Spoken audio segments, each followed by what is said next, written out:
अस्सलामुअलैकुम। स्टार्ट आज हमने करनी है जी एक्सरसाइज नंबर 12.5। 12.5 के क्वेश्चन 1 से लेके 5 तक बिल्कुल सेम मेथड से होंगे तमाम क्वेश्चंस, क्योंकि पहले पांचों सवालों में बिल्कुल इसी तरह से दो दो साइडें और एक एक एंगल गिवन है। तमाम क्वेश्चंस 1 से 5 तक के तमाम क्वेश्चंस में दो दो साइड्स और एक एक एंगल गिवन है। तो क्वेश्चन नंबर 3 में करूंगा इन पांचों में से, बाकी चार फिर आप लोगों ने खुद ही करने सेम पैटर्न को फॉलो करते हुए। अच्छा देखिए यहाँ इसके लिए एक और लॉ मैंने आपके सामने लिख दिया है, law of cosines. Law of science तो पहली पिछली एक्सरसाइज में मैं आपको बता चुका था। लॉ ऑफ कोसाइंस भी मैंने लिख दिया सेम ट्राइंगल को यूज करते हुए। देख लीजिएगा, इजीली याद हो जाएगा।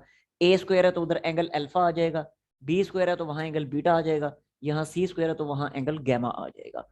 अच्छा आप जरा देखें, यहाँ ए और बी साइड गिवन है, गैमा एंगल गिवन है। तो देखें तमाम क्वेश्चंस में ऐसे ही है कि जो दो साइडें गिवन है ना, ये जो पांच सवाल इन पांचों सवालों में इसी तरह है कि जो दो साइडें गिवन है उनके दरमियान वाला एंगल गिवन है। अब देखें ए और बी के दरमियान में एंगल गैमा बनता है, वो डायग्राम में आप देख सकते हैं। साइड ए और साइड बी के दरमियान में एंगल गैमा है। तमाम क्वेश्चंस में ऐसे ही है कि जो दो साइडें गिवन होंगी उनके दरमियान वाला एंगल गिवन होगा आपको। ठीक है। अच्छा आप जरा देखिए इसमें करेंगे क्या। बहुत आसान। करूंगा क्या मैं, दो साइडें हैं, तीसरी साइड सी फाइंड करनी है ना मैंने। अच्छा इन क्वेश्चंस में करना क्या है तो मैंने आपको बताया ही नहीं। इन क्वेश्चंस में वही ट्राइंगल को सॉल्व करना है कि जो रिमेनिंग साइड्स हैं और जो रिमेनिंग एंगल्स हैं वो हमने फाइंड करने हैं, जैसे इससे पहले वाली एक्सरसाइज में हमने की है। ठीक है। अब देखें दो साइडें ए और बी मौजूद हैं, अब साइड सी हमने फाइंड करनी है। तो लॉ ऑफ कोसाइंस यूज कर लें थर्ड फॉर्म। साइड सी फाइंड करनी है तो थर्ड फॉर्म यूज कर लें। तो देखें जरा, इसको मैं लिख सकता हूं law of cosines. Law of cosines.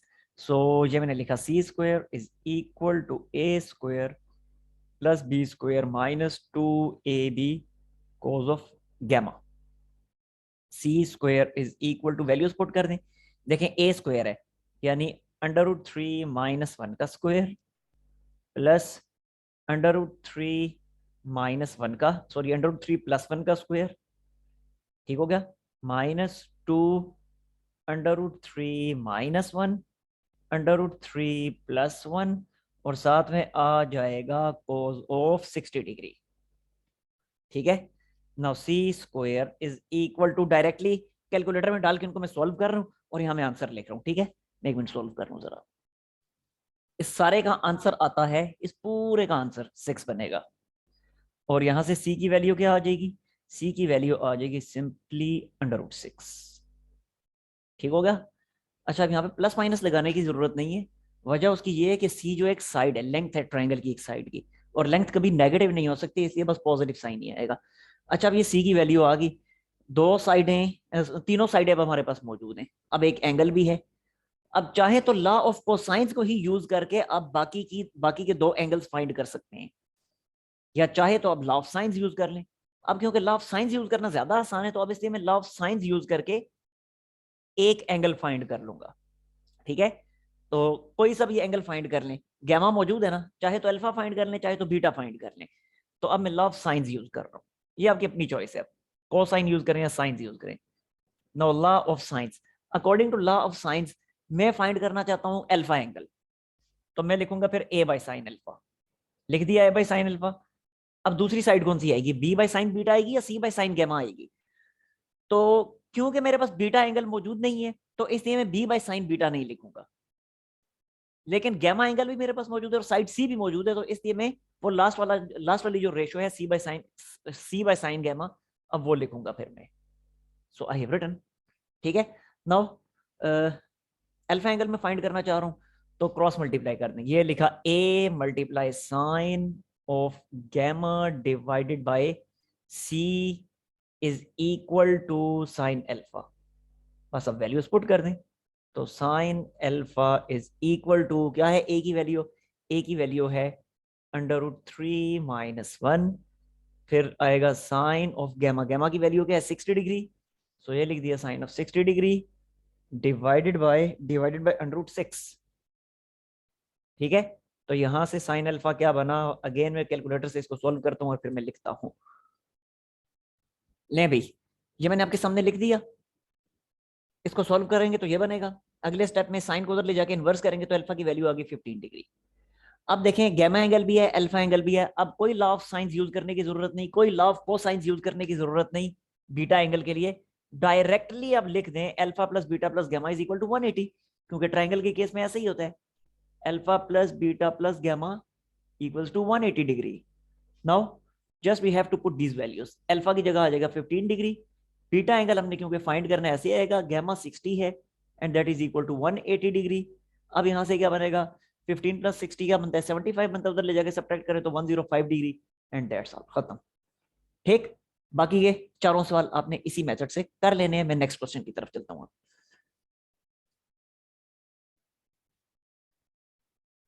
Next हम चलते हैं जी, क्वेश्चन नंबर 6 से लेके 10 तक ये तमाम सेम मेथड से होंगे। और 6 से लेके 10 तक जो है इन सब की स्टेटमेंट है, solve the following triangles using first law of tangents and then law of sines. पहले लॉ ऑफ टेंजेंट्स यूज करें, फिर लॉ ऑफ साइंस यूज करें और इन क्वेश्चंस को सॉल्व करें, यानी रिमेनिंग साइड और रिमेनिंग एंगल्स फाइंड करें ट्रायंगल के। अब रिस्ट्रिक्शन उसने लगा दी है कि पहले आपने लॉ ऑफ टेंजेंट्स यूज करना है, तो जब रिस्ट्रिक्शन लग गई तो अब लॉ ऑफ टेंजेंट्स से इसको करना है। लॉ ऑफ टेंजेंट्स के बगैर अगर आपने किया तो आपको फिर मार्क्स नहीं मिलेंगे। ठीक है, वैसे तो अब और भी मेथड्स हैं इसके, तीनों लॉज आपके सामने लिखे हैं, जो सूटेबल लगता है अप्लाई कर दें। लेकिन कब, अगर रिस्ट्रिक्शन नहीं लगाई गई तो। अगर रिस्ट्रिक्शन लगा दी है तो अब रिस्ट्रिक्शन के अकॉर्डिंग ही चलना है। अब यहाँ पे रिस्ट्रिक्शन लगाई है कि पहले लॉ ऑफ टेंजेंट्स यूज करें, फिर लॉ ऑफ साइंस यूज करें और remaining side remaining angle find करें। तो अब देखें लॉ ऑफ टेंजेंट्स पहले मैं यूज करता हूँ। अब देखें दो साइडें आपके सामने गिवन है, तो लॉ ऑफ टेंजेंट्स की इन तीनों में से कौन सी वाली फॉर्म यूज होगी। डेफिनेटली ए और सी साइड गिवन है, तो ए और सी, ए और सी, ये लास्ट वाली फॉर्म यूज होगी।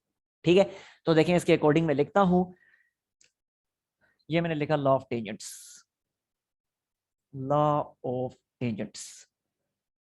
Now what does it become, it becomes c minus a over c plus a is equal to tan of gamma minus alpha by 2 divided by tan of gamma plus alpha by 2। अच्छा, अब जरा देखें बनता क्या है, बनेगा क्या, values put करते हैं। c की वैल्यू 101, सो ये लिखा 101 माइनस a की वैल्यू 93, ये क्या लिख दिया मैंने, 101 था, 101 minus 93 divided by 101 plus 93 is equal to, अब यहां देखें क्या बनेगा, टेन गैमा माइनस 1, ये तो चले मैं इसको ऐसे ही लिख देता हूं, tan of gamma minus alpha by 2, ये तो मैंने ऐसे ही लिख दिया। नीचे देखें क्या बनेगा, डिवाइडेड बाई टेन, ऐसे ही लिखा। अब देखिए गैमा प्लस अल्फा क्या बनेगा, गैमा प्लस अल्फा हम ऐसे फाइंड करेंगे, देखिए बीटा एंगल गिवन है ना, तो यहाँ पे साइड में मैं लिखता हूँ। देखें जब बीटा एंगल गिवन है, अगर मैं ऐसे लिखूं alpha plus beta plus gamma is equal to 180 degree. अब मैंने यहाँ पे चेक करने की गैमा प्लस अल्फा क्या बनेगा, डिनोमिनेटर में गैमा प्लस अल्फा क्या बनेगा, तो मैं क्या करता हूँ, अल्फा और गैमा को इधर ही रहने देता हूँ, ये बना अल्फा प्लस गैमा और बीटा उधर जाके 180 में से माइनस हो जाएगा। ठीक है जी, अब यहाँ पे देखें बीटा की वैल्यू हमारे पास क्या है, बीटा की वैल्यू है 80, तो जब बीटा की वैल्यू यहां पुट करेंगे तो 180 में से जब ये बीटा सब्ट्रैक्ट होगा तो क्या बनेगा, बाकी बनेगा 100। तो अल्फा प्लस गैमा की वैल्यू हमारे पास आ गई 100, तो इसलिए अब ये गैमा प्लस अल्फा जो है इसकी जगह में 100 लिखूंगा, सो ये मैंने लिख दिया 100 और नीचे वाला 2 एज इट इज। आगे समझ। अच्छा, नाउ अभी क्या बनेगा जी, ये देखें 101 में से 93 को माइनस करें तो बाकी बचेगा 8 डिवाइड, इसी तरह 101 और ये बन जाएगा 194।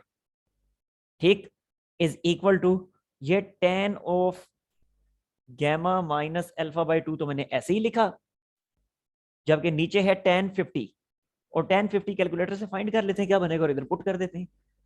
तो देखते हैं जी tan 50 क्या बनता है, tan of 50 इट बिकम्स 1.19, जिसको 1.2 ही कर दें, ये लिखा 1.2, ये 1.2 यहां लाके मैं मल्टीप्लाई करूंगा, तो 1.2 को मैं 8 से मल्टीप्लाई करता हूं तो देखें क्या बने, 1.2 मल्टीप्लाइड बाई 8, ये बनता है 9.6, और वो 9.6 194 से डिवाइड होगा, डिवाइडेड बाय 194, तो फाइनली ये बनेगा 0.049, जिसको मैं 0.05 कर देता हूं, तो ये बन गया 0.05, और इधर चल रहे tan of gamma minus alpha by 2।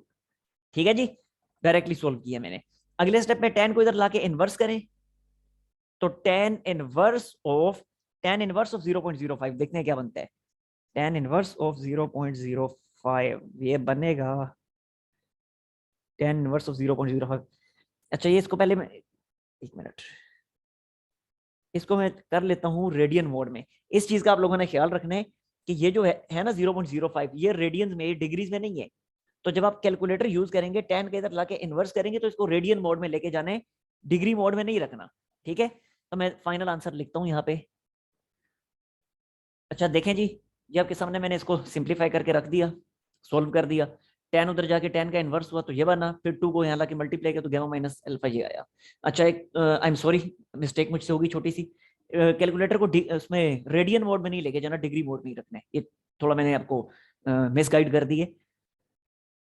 Calculator degree mode में ही रखना है। वजह उसकी क्या है? वजह उसकी ये है कि भाई ये तो ज़ाहिर नंबर होता है ना, आप उधर ले जाके tan इनवर्स अप्लाई कर रहे हो, tan तो नहीं अप्लाई कर रहे। अगर tan अप्लाई कर रहे होते तो फिर हम देखते कि ये रेडियन मोड में है, तो फिर उसको रेडियन मोड में लेके जाते। लेकिन क्योंकि tan इनवर्स अप्लाई हुआ है, तो tan इनवर्स जाहिर सी बात है इसी तरह के नंबर पे ही अप्लाई होता है। और जब आंसर मिलेगा तो फिर आंसर आपको डिग्रीज में मिलेगा। ठीक है, इसलिए रेडियन मोड में अपने कन्वर्ट नहीं करना जब आप किसी भी ट्रिग्नोमेट्रिक फंक्शन का इनवर्स अप्लाई कर रहे हो। समझ आ गई है ना? रेडियन मोड में नहीं रखना जब ट्रिग्नोमेट्रिक फंक्शन का इनवर्स अप्लाई कर रहे हो। ट्रिग्नोमेट्रिक फंक्शन का इनवर्स अप्लाई करते हुए डिग्री मोड में ही रखना है। ये छोटी सी मिस्टेक मुझसे होगी थी आपको बताते हुए। खैर, अच्छा अब जरा देखें, गामा माइनस अल्फा की ये वैल्यू आ गई। अब ये एक इक्वेशन बन गई हमारे पास, इसे इक्वेशन 1 का नाम देते हैं। ये साइड में मैंने आपको कैलकुलेट करके दिखाया था। गामा प्लस अल्फा क्या आया था? 100। उसको भी यहाँ पे अब मैं लिख लेता हूँ, gamma plus alpha that is equal to 100 and this is equation number 2। अब अगर इन दोनों इक्वेशंस को मैं ऐड कर दूं तो अल्फा कैंसल आउट हो जाएगा और मेरे पास गामा की वैल्यू आ जाएगी। तो adding 1 and 2,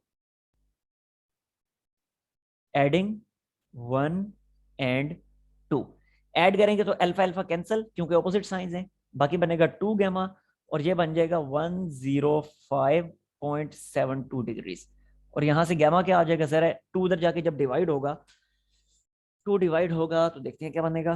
105.72 divided by 2, it becomes 52.86 degree. 52.86 degree. आपने इसको, ये जो डिग्रीज में आंसर आ रहे हैं ना, ये अब गामा की जो वैल्यू डिग्री में आई है, इसको आखिर में मिनट और सेकंड में भी कन्वर्ट करना है, कैलकुलेटर से कर लीजिएगा। अच्छा अब गामा की ये वैल्यू इनमें से किसी एक इक्वेशन में पुट कर दें, आपको अल्फा की वैल्यू भी मिल जाएगी। तो मैं ऐसे करता हूँ, 2 में ही पुट कर देता हूँ। Put gamma is equal to 52.86 degree in equation number 2, in equation 2।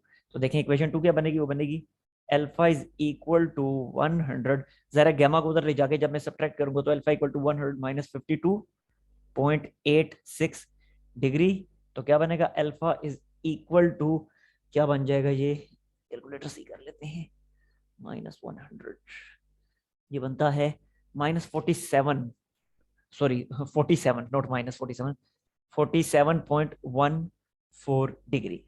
ठीक है जी, ये अल्फा की भी वैल्यू आ गई, अल्फा भी आ गया, गामा भी आ गया, बीटा पहले से मौजूद था। यहां तक हमने कर लिया। अब उसने क्या कहा था? पहले लॉ ऑफ टेंजेंट्स यूज करें, फिर लॉ ऑफ साइंस यूज करें। तो लॉ ऑफ टेंजेंट्स यूज करके हमने एंगल फाइंड कर लिया ना, अब लॉ ऑफ साइंस यूज करके बाकी की एक साइड जो रह गई है वो फाइंड कर लेते हैं। अब कौन सा मुश्किल काम रह गया? तो अब मैं यूज कर रहा हूं law of science. Law of science, तो देखें लॉ ऑफ साइंस में हमें ए और सी साइड गिवन है, बी साइड हमने फाइंड करनी है। तो बी किस में है? बी बाई साइन बीटा में। तो ये मैंने लिखा बी बाई साइन बीटा इस तरफ, बी बाय साइन बीटा इस तरफ लिखा, इज इक्वल टू, अब दूसरी साइड पे सी बाय साइन गामा लिखें या ए बाय साइन अल्फा, कोई भी लिख दें, क्योंकि अब हमारे पास ए साइड भी है, अल्फा एंगल भी है, सी साइड भी है, गामा एंगल भी है, देख लें सब कुछ है। तो अब आपकी अपनी चॉइस है ये। तो मैं यही कर देता हूँ सी बाय साइन गामा, और उसके बाद वैल्यूज पुट कर दें बस। अब इतना काम तो आप लोग कर ही सकते हैं। अब आपने बी साइड फाइंड करनी है, बीटा एंगल मौजूद है, ये मौजूद है, इसकी वैल्यू यहाँ पुट करें। सी साइड मौजूद है, ये मौजूद है, इसकी वैल्यू पुट करें। गामा एंगल मौजूद है, ये मौजूद है, वैल्यू यहाँ पुट कर रहे हैं और यहाँ से बी साइड फाइंड कर रहे हैं, एंड दैट्स ऑल। ठीक है, तो अब 6 से लेके 10 तक के तमाम क्वेश्चंस बिल्कुल सेम इसी पैटर्न पे होंगे। तो अब ये क्वेश्चंस आप लोगों ने खुद ही करने हैं। मैं नेक्स्ट क्वेश्चन की तरफ चलता हूँ। नेक्स्ट हम आते हैं जी क्वेश्चन नंबर 11 की तरफ। क्वेश्चन 11 की स्टेटमेंट है measure of two sides of the triangle in the ratio 3:2। Triangle की दो साइड्स की रेशियो है 3:2। ट्राइंगल एक ड्रॉ कर लेते हैं हम फिर अपनी आसानी के लिए, ताकि समझना आसान हो जाए थोड़ा। तो ये एक अदद ट्राइंगल मैंने ड्रॉ कर दी। इस ट्राइंगल को नाम भी दे देते हैं ए बी सी का। ठीक है। दूसरा फिर हमने देखा स्टार्ट में ही कि ए पे जो एंगल होता है अल्फा, बी पे बनने वाला एंगल बीटा होता है, सी पे बनने वाला एंगल गैमा होता है। ठीक हो गया। और फिर अगर इनकी ऑपोजिट साइड्स की बात की जाए तो हमें पता है कि ए की ऑपोजिट साइड को स्मॉल ए से, बी की ऑपोजिट साइड को स्मॉल बी से, सी की ऑपोजिट साइड को स्मॉल सी से डिनोट किया जाता है। ठीक है जी। अच्छा, अब आते हैं क्वेश्चन की स्टेटमेंट की तरफ एक दफा फिर। स्टेटमेंट क्या है क्वेश्चन की? स्टेटमेंट ये है, कहता है measure of two sides of triangle are in the ratio 3:2। Triangles की कोई सी भी दो साइडें हैं, वो उनकी जो रेशियो बनती है वो 3:2 की रेशियो बनती है। ये साइड्स की लेंथ नहीं बता रहा 3:2, वो रेशियो बता रहा है। ठीक है। बहरहाल अब कुछ तो हमने लिखना है ना यहाँ पे, तो हम कह देते हैं कि ये बी साइड जो है, जो जब 3:2 में करेंगे तो बी साइड जो है ये 3 टाइम्स है, और सी साइड जो है ये 2 टाइम्स है। जब इनकी रेशियो निकालते हैं तो बी और सी साइड की रेशियो है 3:2। तो 3 जो है वो बी साइड, और 2 जो है वो सी साइड, इसको हमने कह दिया। ठीक। अच्छा, साथ ही साथ उसने कहा है कि they include an angle of 57 degree. इन दोनों साइडों के दरमियान में जो एंगल बन रहा है वो 57 डिग्री का एंगल बन रहा है। मतलब कौन सा? अब 3 और 2 के दरमियान में एंगल बनता है अल्फा एंगल। तो अल्फा एंगल के बारे में कहता है कि ये एंगल जो है वो 57 डिग्री है। सो यहां मैं लिख देता हूं, ये देखें जी, ये अल्फा एंगल जो है दैट इज 57 डिग्री। ठीक हो गया। हमने क्या करना है, हमें उसने कहा हुआ है कि फाइंड द रिमेनिंग 2 एंगल्स। बाकी के 2 एंगल्स आप फाइंड करके दिखाएं। कर लेते हैं फाइंड। देखें इसके लिए हम करेंगे क्या। हम ये करते हैं कि पहले हम लॉ ऑफ कोसाइंस यूज करते हैं, और दो साइडें गिवन है ना, तीसरी साइड हम लॉ ऑफ कोसाइंस के जरिए फाइंड कर लेते हैं। यानी ए साइड लॉ ऑफ कोसाइंस के जरिए फाइंड कर लेते हैं, लेकिन वो भी साइड की लेंथ नहीं आएगी। जिस तरह ये रेशो की फॉर्म में है ना, इस तरह वो भी रेशो की फॉर्म में आएगी। लेकिन चलेगा ये तरीका इस क्वेश्चन में हो जाएगा, चल जाएगा। तो खैर, इस तरह का कोई भी ये रेशो की फॉर्म में कोई भी क्वेश्चन आएगा, ये तरीका उसमें हो जाएगा, वैलिड है। ठीक है। परेशान होने की जरूरत नहीं कि अगर क्वेश्चन चेंज हो गया आगे तो हम क्या करेंगे, चल जाएगा। अब यही मेथड, क्वेश्चन चेंज हो गया आगे आप अप्लाई कर देना, आंसर आपका सही आएगा। ठीक है। अच्छा, अब जरा देखें, पहले हम ए साइड फाइंड कर लेंगे लॉ ऑफ कोसाइन लगा के। जब ए साइड आ जाएगी तो लॉ ऑफ साइंस यूज करके बाकी के 2 एंगल्स हम फाइंड कर लेंगे बड़ी आसानी से। ठीक हो गया। एक और दूसरा तरीका भी है, लव टेंजेंट्स यूज करके करें, लेकिन वो थोड़ा सा मुश्किल है आप लोगों के लिए, इसलिए उस मेथड की तरफ मैं नहीं जा रहा, मैं लव कोसाइन से ही करवा रहा हूँ। तो लव कोसाइन यूज कर रहा हूँ जी मैं ए साइड फाइंड करने के लिए। Law of cosines. अच्छा, अब लव कोसाइंस के मुताबिक ए साइड में फाइंड करना चाहता हूँ, तो लव कोसाइंस की फर्स्ट फॉर्म में यूज कर रहा हूँ। तो ये क्या है, ये है A square is equal to B square plus C square minus 2bc cos of alpha. ठीक है। Now A is equal to inside the square root. जरा ए साइड फाइंड करनी है तो स्क्वायर रूट लेना पड़ेगा दोनों साइडों का। बी साइड है 3, तो बी का स्क्वायर क्या बनेगा 9। हालांकि ये साइड नहीं है, मैं फिर बता रहा हूँ, ये रेशोज है। ठीक है। लेकिन यहाँ अप्लाई करें, ये आ जाता है आंसर। इससे आंसर क्या आ जाता है, तरीका ही ठीक है, तरीका गलत नहीं है। प्लस सी की जगह क्या आ जाएगा 2, तो बनेगा 2 का स्क्वायर 4 माइनस, अच्छा बी की जगह 3, सी की जगह 2, तो 2 3 6, 6 2 12, तो बना 12 cos ऑफ अल्फा की वैल्यू 57 डिग्री। कैलकुलेटर से आंसर फाइंड कर लें, मैं डायरेक्टली फाइंड करके यहाँ पे लिख देता हूँ। देखें जी, सिंप्लीफाई किया तो ये ए की वैल्यू आई। अच्छा, ए की वैल्यू आ गई, अब तीनों साइडें हमारे पास मौजूद हैं। अब लॉ ऑफ साइंस यूज कर लें, एंगल फाइंड कर लें। ठीक है। तो ये मैं लिख रहा हूँ law of science, law of science. अच्छा, लॉ ऑफ साइंस में एंगल हमने कौन सा फाइंड करना है, अल्फा मौजूद है ना, तो ए बाई साइन अल्फा लिखेंगे। ये लाजमी लिखना है क्योंकि अल्फा एंगल ही सिर्फ हमारे पास मौजूद है, इसलिए ए बाई साइन अल्फा तो लाजमी लिखना है। अब बाकी जो है दोनों बी बाई साइन बीटा और सी बाई साइन गैमा, उनमें से कोई एक लिख लें जो एंगल आप इस तरीके से फाइंड करना चाह रहे हैं, ये आपकी अपनी चॉइस है। तो मैं बी बाई साइन बीटा ही लिख लेता हूँ, ये लिखा बी बाई साइन बीटा। अब क्योंकि बीटा एंगल मैंने फाइंड करना है वो डिनोमिनेटर में, तो दोनों साइडों को मैं इन्वर्ट कर देता हूँ। तो बनेगा sine alpha by A is equal to sine beta by B. Invert किया दोनों साइडों को, now I just have to put the values. कौन कौन सी वैल्यूज हैं देखें, sine alpha alpha alpha alpha 57 degree है, तो ये मैंने लिखा sine of 57 degree divided by A side हम फाइंड कर चुके हैं जो कि 2.54, सो ये लिखा 2.54। उसके बाद मल्टीप्लाई, बी इधर आके मल्टीप्लाई होगा ना, तो बी की वैल्यू क्या है 3, सो ये लिख दिया 3 and that is equal to sine of beta. Now what does it become, it become sine of beta is equal to, directly यहां से फाइंड कर लें आप, तो ये 84 पॉइंट समथिंग बनता है। देख लेते हैं फिर,